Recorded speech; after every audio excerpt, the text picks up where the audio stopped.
Bonjour et bienvenue une nouvelle fois sur l'espace dédié au site mécaniqueuniverselle.net, le site qui essaie de démontrer que l'humanité, dans sa totalité, le phénomène humain, évolue progressivement vers son ultime perfection. On construit, sans le savoir, le paradis pour nos futurs descendants. Alors nous en sommes encore loin, encore un peu loin, on pourrait dire. Il faudra sans doute quelques siècles encore d'évolution, peut-être 2, 3, 4, peut-être 10 siècles. Mais la plus grande partie du chemin a été réalisée sur cette route vers le bonheur suprême, parce qu'il s'agit de ça.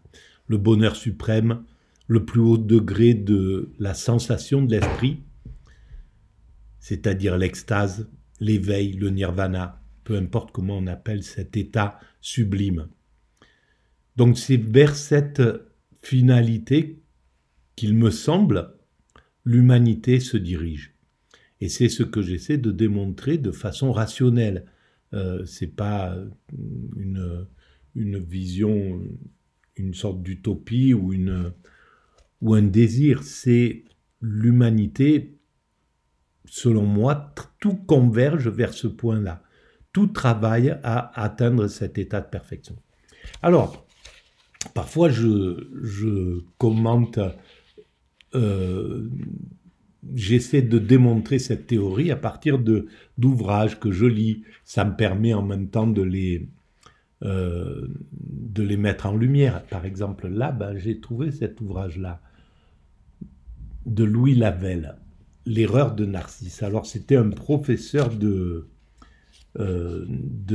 philosophie au lycée Louis-le-Grand. Et il a été nommé au Collège de France. Et ce sont ces philosophes qui sont assez méconnus, à mon sens, au moins du grand public, et qui ont fait un travail considérable de transmission.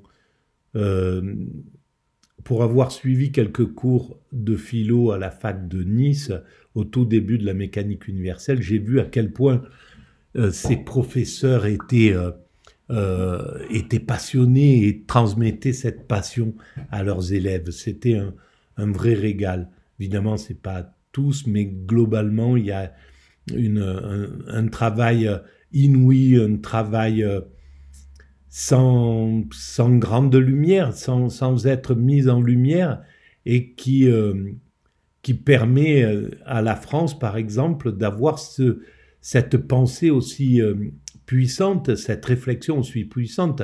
Mais c'est pareil pour la plupart des pays, pour tous les pays en règle générale. Ces gens qui transmettent comme ça, de façon humble, c'est extraordinaire. Surtout à l'époque où il enseignait, voilà, c'était pas ce qui rendait riche sans doute les... Alors, c'est la deuxième vidéo que je fais à ce sujet. Je reprends la lecture. C'est la préface. Je lis la préface, simplement. Elle nous permet peut-être de comprendre ce qui a voulu être dit. Alors, la préface, elle est de Jean-Louis Vieillard-Baron. Cette division entre la composition systématique et les notations dispersées s'applique parfaitement à son œuvre. Alors, on parle de cette œuvre-là, L'erreur de Narcisse. D'une part, les grands traités métaphysiques, de l'autre, les petits livres de réflexion. C'est à cette deuxième série qu'appartient L'erreur de Narcisse. Ce petit livre est grand par son contenu, qui reprend le problème de la conscience de soi, tout en mettant en évidence tous les pièges de l'amour-propre. La conscience de soi et l'amour-propre, ça c'est vraiment quelque chose de très très intéressant, parce que l'extase, c'est même la disparition de la conscience de soi. L'esprit devient vide, l'ego a disparu, et on n'a plus la conscience de soi qu'on pourrait avoir. Ça n'est plus la conscience de notre ego. C'est pas la conscience d'être monsieur un tel qui représente, qui pèse tant, qui pèse tant de poids pécunier, telle position sociale, etc. Tout ce qui fait qu'on qu'on est, on pourrait dire, construit autour de cet ego. J'appartiens à telle ville, telle communauté, telle ethnie, telle religion, telle, etc. Toutes ces choses-là qui, en réalité, quand on atteint l'extase, c'est-à-dire la fusion avec le divin, c'est selon moi ce qui se passe dans l'état d'extase, eh bien tout ça, ça disparaît. Pour être au contact d'une conscience de soi, mais qui est englobée dans l'univers, qui est fondue dans tout le reste. C'est une conscience générale du tout. Voilà ce vers quoi l'humanité va, ce vers quoi l'évolution nous mène, vers cette fusion. Et donc, le piège de l'amour-propre, c'est d'accorder trop d'importance à cet ego, à ce qu'on est. Je suis monsieur un tel, ne marchez pas sur les pieds. Je pèse tant de dollars, j'ai tant de pouvoir, etc. Et ça, c'est une illusion, parce qu'en fait, c'est juste l'écorce de ce que nous sommes. Ce que nous sommes, c'est ce qui est au contact du principe créateur quand on atteint l'extase. Ça, c'est la réalité de ce que nous sommes. Et je pense qu'il a tout à fait compris tout ça. Là où Lacan voit dans le dédoublement du moi la constitution d'une image de soi imaginaire, rigide et mortifère, Lavelle désigne l'amour-propre, ou la vanité de vouloir donner une fausse image de soi comme ce qui empêche la conscience de vivre. Voilà. Cette conscience de vivre, c'est l'état d'immédiat, d'être présent au monde, de ne pas être dans l'anticipation, etc. Et donc, évidemment que l'amour-propre, il empêche ça. Et donc, Lavelle a raison. Mais Lacan aussi quand il voit dans le dédoublement du moi la constitution d'une image de soi imaginaire. Le dédoublement de soi, si on le considère à ce moment-là comme le soi, c'est c'est l'extase, c'est l'état d'extase, c'est-à-dire l'état d'éveil, l'état d'esprit vide. Et le dédoublement de soi, c'est cet autre qu'on a construit tout au long de notre existence, qui est construit par la société et qui nous sert à vivre, à construire, etc. C'est important. Cet ego, il est important, mais c'est une construction. Voilà, on m'a donné tel nom, on m'a dit tu es né tel jour, par exemple, 16 août, etc. Bon, voilà. Ça correspond à des choses qui n'ont d'importance que pour construire cet état de perfection, mais pas pour le fond.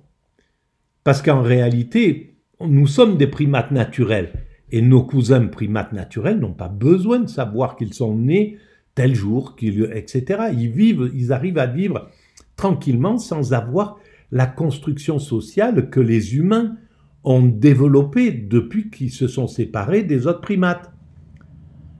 Tout ce qu'on nous construit et qui font qu'aujourd'hui, par exemple, je suis le possesseur de tout un tas de choses qui constituent mon ego. Mon nom, ma date de naissance, ma situation géographique, etc., etc., ce que j'ai accompli dans l'existence, toutes ces choses-là qui constituent mon ego, eh bien tout ça, c'est une sorte d'illusion. Alors oui, c'est une illusion nécessaire pour construire cet état de perfection, mais quand on aura atteint la perfection, quand l'humanité aura atteint cet état de perfection, nul besoin de cet ego. Alors comment l'humanité gérera ça? Et quand il n'y a plus l'ego, c'est le bonheur absolu. Voilà, il n'y a plus on est dans la contemplation, dans l'état de contemplation, dans le présent absolu, donc dans la vie totale. Parce que la vie, c'est que le présent. C'est quand on pense au futur ou quand on remâche son passé et que ça occupe notre instant présent, eh bien, ça nous sort de l'instant présent. Ça nous sort de la réalité. La réalité vraie, c'est le présent absolu.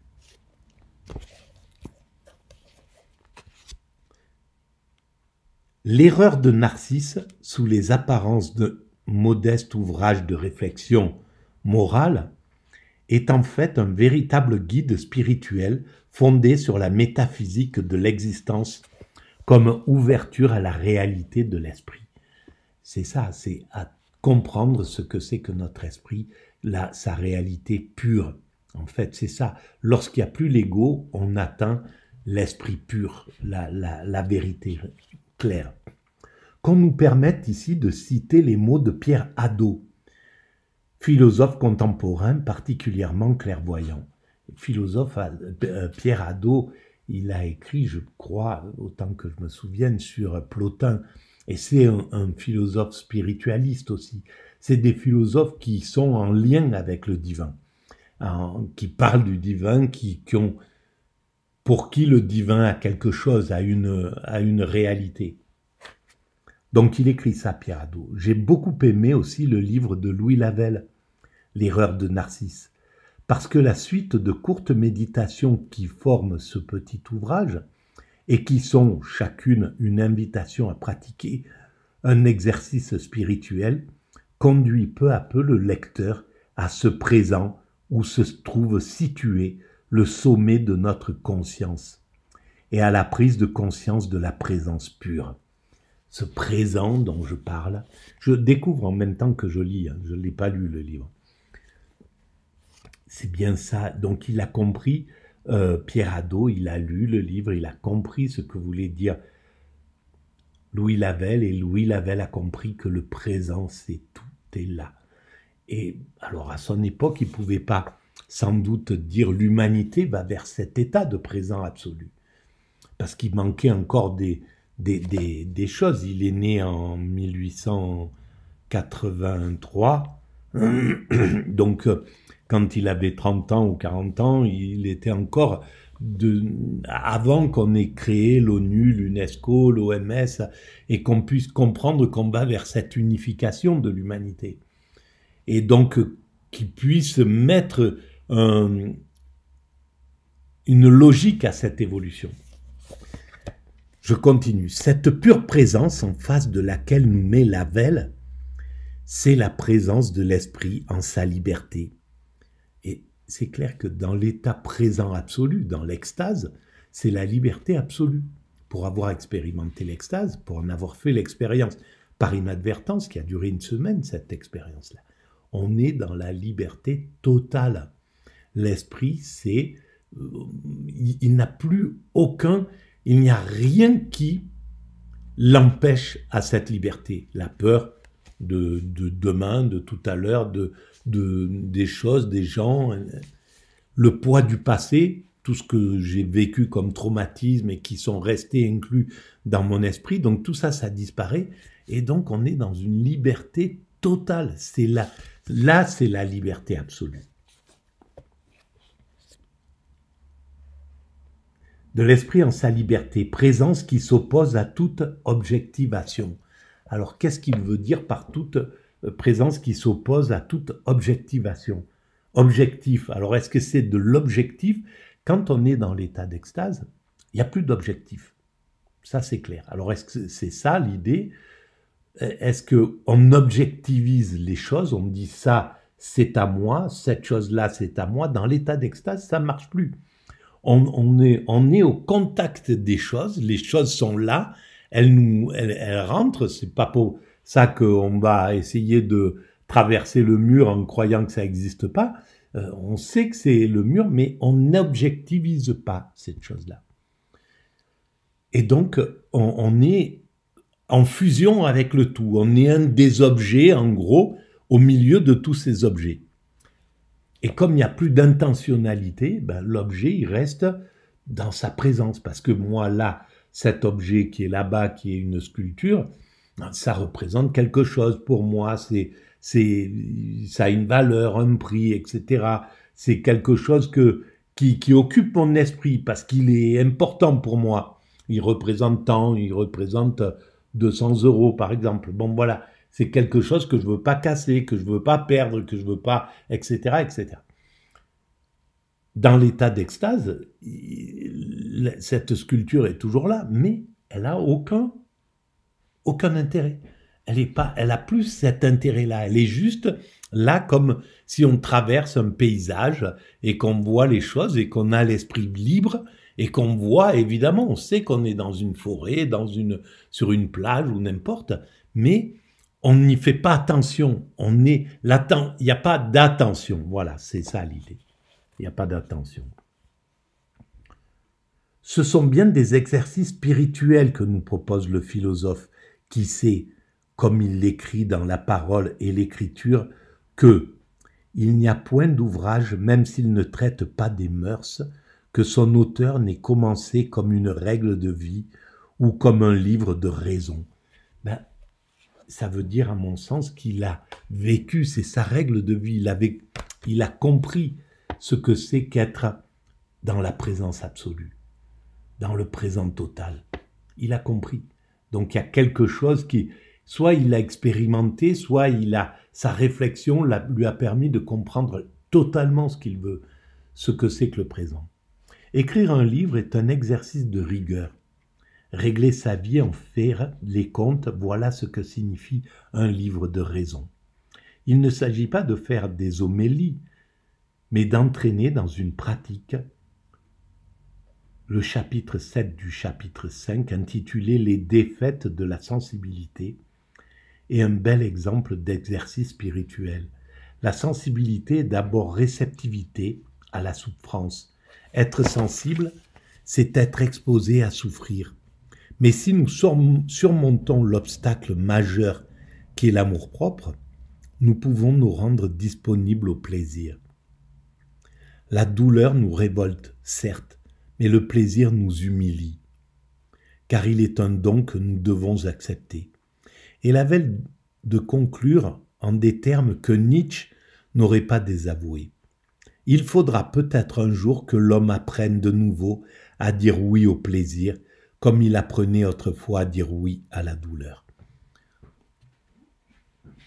Oui au plaisir et oui à la douleur. Ben c'est ça. Oui au plaisir, c'est oui à l'extase. Parce que c'est le plaisir suprême. Et donc, comprendre que ce qu'on a construit, ça a certes son intérêt, tout ce qui fait que tout ce qui nourrit notre ego, maison, voiture, route et pays, nation, politique, etc., etc., tout ça, ça nourrit et ça construit l'humanité vers sa perfection. Mais que tout ça, c'est des empêchements d'accéder au bonheur suprême. Parce que le bonheur suprême, il a besoin de rien, c'est la contemplation. Donc il a besoin juste du minimum pour être heureux, pour vivre, pour ne pas avoir de soucis. Avoir un toit partout où on est, avoir de quoi se nourrir, de quoi boire, de quoi se vêtir, etc. Et sorti de ça, c'est juste la rencontre avec les autres êtres humains qui deviendra, c'est quand je parle de la perfection, c'est ce vers quoi l'humanité se dirige. Vers quelque chose où tout sera mis en commun et où il n'y aura plus rien qui satisfera ou qui nourrira l'amour-propre, l'ego, pour pouvoir dire, regardez, moi j'ai la dernière Tesla, j'ai la dernière voiture, la dernière montre à la mode, etc., etc. Voilà, toutes ces choses qui ne servent absolument à rien, mais à construire l'humanité vers sa perfection, tout simplement. On le voit, la spiritualité chrétienne et sa valorisation ancestrale de la douleur sont ici les interlocuteurs de Lavelle, qui ne se plie en rien au dolorisme traditionnel. Même si pour lui, la douleur n'est pas le pire des maux, comme pour les hédonistes. Et c'est là où il a complètement raison. il a sans doute compris que la douleur a son sens, a son importance. Pouvoir être joyeux dans la douleur, par exemple, c'est un travail sur soi, mais inouï. C'est du zen, ça équivaut à des années de pratique du bouddhisme, peut-être. Donc, ça a son sens. La douleur et le fait d'apprendre à supporter la douleur, le travail que ça exige de nous-mêmes. Mais c'est pas la finalité. C'est comme les chrétiens pouvaient à un certain moment peut-être le dire, parce qu'il n'y avait pas assez d'accès au bonheur. Donc, comme le monde était plutôt dans la souffrance, ben, il fallait trouver les moyens d'en faire quelque chose de cette souffrance, puisque c'était le quotidien plus ou moins de l'humain.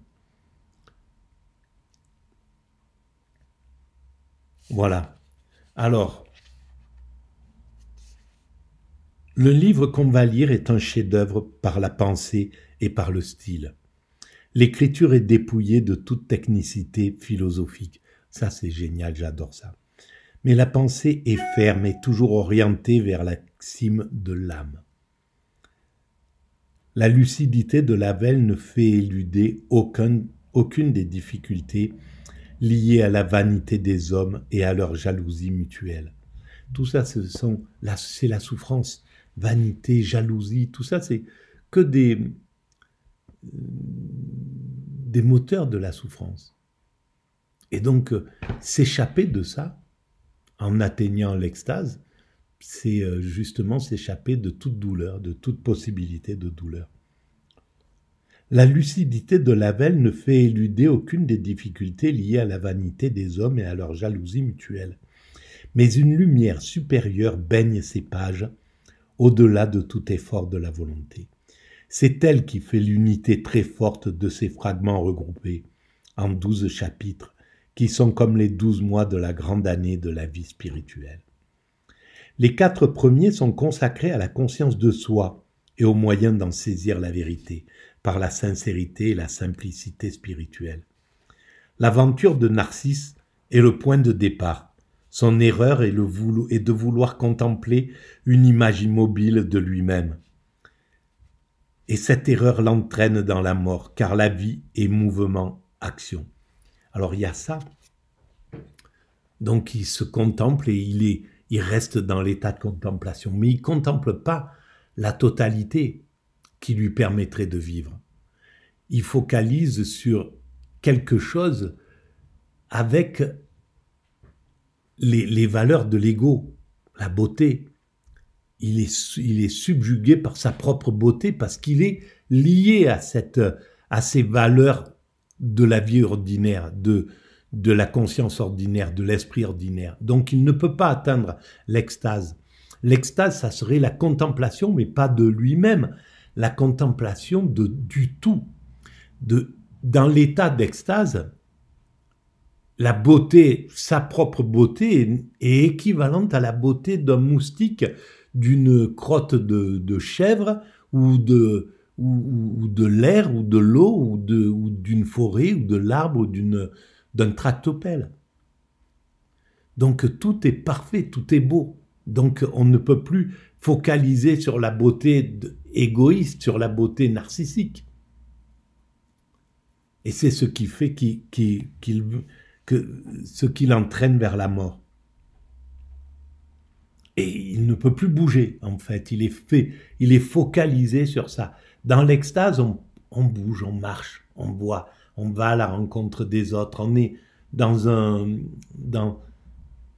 amour perpétuel. Donc, il y a quelque chose qui nous pousse à marcher, comme quelque chose pousse nos cousins primates, de chimpanzés, de se lever quand le soleil est là, de se détendre, de commencer à descendre de leur arbre où ils sont perchés, de commencer à marcher, d'aller voir les autres, de commencer, de se mettre en mouvement. Et ils sont dans le mouvement après. C'est le mouvement. C'est pas la contemplation d'eux-mêmes. Même s'ils trouvent une glace. Donc, c'est ça, cette chose-là. Les 4 chapitres suivants exposent les difficiles rapports de la conscience à elle-même. Le 5e nous révèle la sensibilité comme la plus riche ressource et la plus grande fragilité.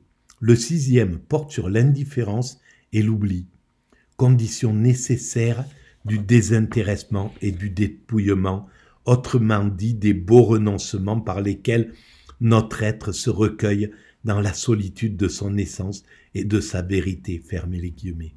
C'est lui qui écrit ça. Le dépouillement, le désintéressement, donc le vide de l'esprit, la fin de l'ego qui nous amène à se recueillir dans la solitude de son essence et de sa vérité. Et là, c'est le bonheur suprême. C'est atteindre l'extase. Le 7e traite, donc on ira au 6e assez rapidement, je pense. Le 7e traite de la façon dont chacun doit reconnaître son génie propre et ainsi assumer sa vocation individuelle et faire de sa vie une destinée unique. Alors là, il revient dans le concert de la vie ordinaire. Effectivement, dans la vie ordinaire, on ne peut pas être en état d'extase, on ne peut pas préconiser l'extase pour la vie, pour les autres, parce qu'il faut vivre, il faut construire la perfection. Donc, il faut agir. On est avec un potentiel, avec des qualités, etc. Et on doit trouver pourquoi on est fait et faire tout ce que cette énergie nous permet de faire, agir le mieux possible et faire de sa destinée une œuvre d'art, faire la meilleure chose qu'on doit faire avec le potentiel pour lequel on a été fait. Voilà, si on est fait pour tel truc, pour faire du commerce, on fait du commerce. Si c'est pour rendre service, on rend service. Si c'est pour courir le 100 mètres, on court le 100 mètres, si c'est, etc., etc. Arrivé à son individuation extrême, la conscience est livrée aux tourments fondamentaux, c'est-à-dire aux conflits intérieurs les plus profonds, celui de l'orgueil et de l'humilité. Oui, parce que l'orgueil nous empêche de choisir l'humilité. Parce qu'il croit que c'est là que se situe le bonheur. Et c'est là où se situe le plaisir. Oui, mais la souffrance aussi. Alors que dans l'humilité, il y a le tout. Mais ça, l'esprit ne peut pas s'en convaincre. Il pense que c'est un état morbide, que être en extase, c'est un état de mort. On n'a plus de pulsion, on n'a plus envie de se battre, on est juste en contemplation. La vie est insipide. Voilà comment on pense. Et c'est légitime. Hein. Mais ce n'est pas la réalité. La réalité, c'est que dans l'extase, c'est le summum de ce qu'on peut ressentir et vivre. Nous sommes alors au point culminant et tragique de l'analyse de la conscience de soi. Les 4 derniers chapitres peuvent ensuite montrer comment la conscience qui a dépassé l'opposition de l'orgueil et de l'humilité dans une attitude de simplicité spirituelle peut entrer dans un véritable commerce avec autrui. Autrement dit, dans une relation vraie, amitié, tranquillité de l'âme, douceur et patience, sagesse et maîtrise des passions. Incroyable. Voilà, donc c'est un livre total en réalité. C'est un livre qui fait, c'est comme l'éthique de l'éthique à Nicomaque ou l'éthique de Spinoza ou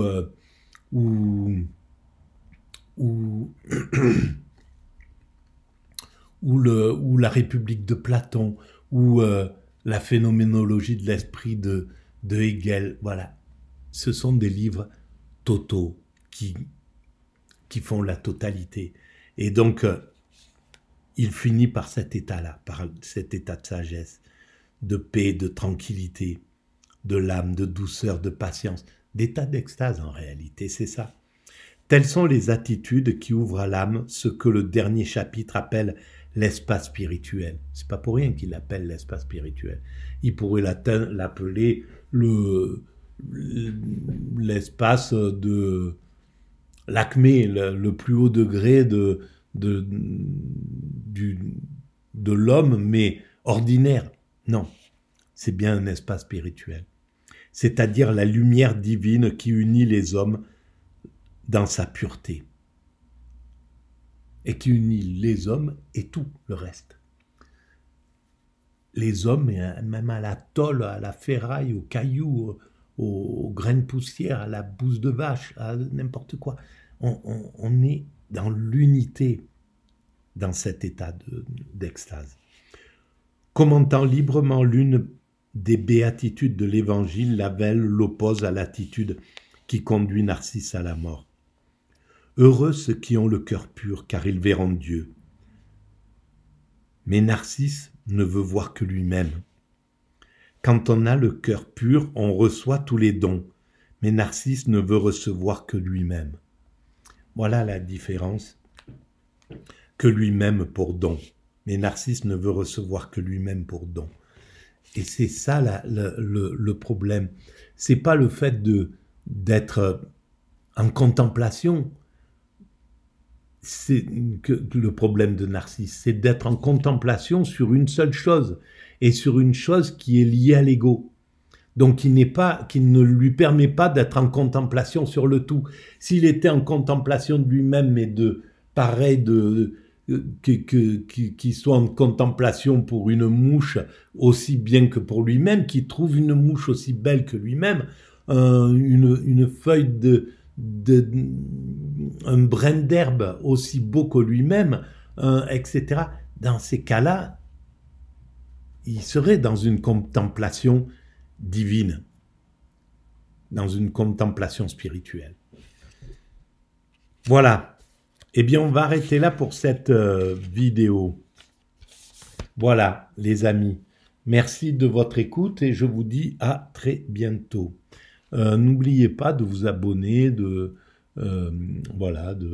laisser des commentaires, d'envoyer le lien, d'établir des liens avec d'autres espaces, etc. Ou de participer à la philosophie. Si vous voulez, vous avez juste à m'écrire. Merci, au revoir.